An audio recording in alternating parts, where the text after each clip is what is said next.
Our story takes place at the very end of Paul's life. He's in the Mamertine prison in Rome.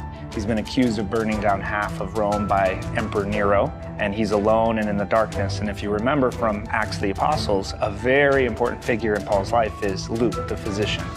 And so our story is about Luke sneaking into Rome to bring some solace to Paul in his last days. And what comes out of it is that Luke and Paul decide we need to get Paul's story to the world. And this is sort of the beginning of the Acts of the Apostles being written. Very, very difficult days of early Christianity. And this is Paul's last few moments to convey the message of hope and love and forgiveness to the community, and that they must hold fast to the faith, no matter what dangers they face. When I looked at this screenplay, I was amazed at the survival of Christianity rests with just a couple of people. Priscilla and Aquila are hiding out, essentially, and taking people who need help. They were facing persecution, they were facing obliteration, they were facing exile, they were facing many, many things. And they still welcomed people, they still accepted people, they still loved people. And that is easier said than done. It's a modern story. This is why Shakespeare is still relevant today, Molière. And the great stories never die because they talk about human beings and humanity. This film, to me, is one that goes out to the world. It goes out and says, this is what these guys were.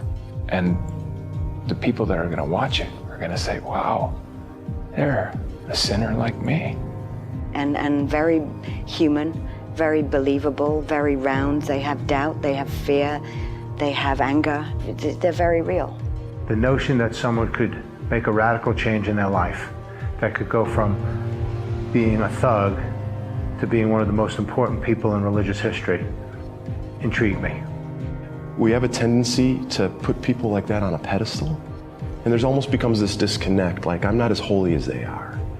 You know, God set them apart in a unique way, in a special way. It's not the same as me, but the reality is they were just like us. They weren't born with halos around their heads. Here's a man, Paul, who went from the ISIS of his day to becoming the leader of a church community. And I thought, do we really think that that's possible today, that a person can change?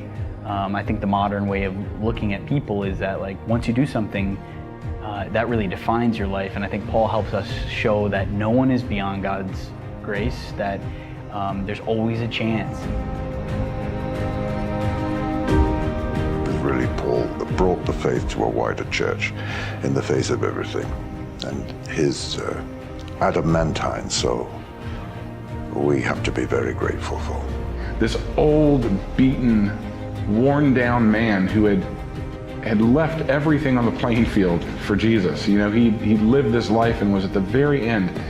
To see this frail old man and think that the emperor of the largest kingdom in the world was fearful of this broken man shows the power of Christ through his followers, through his believers.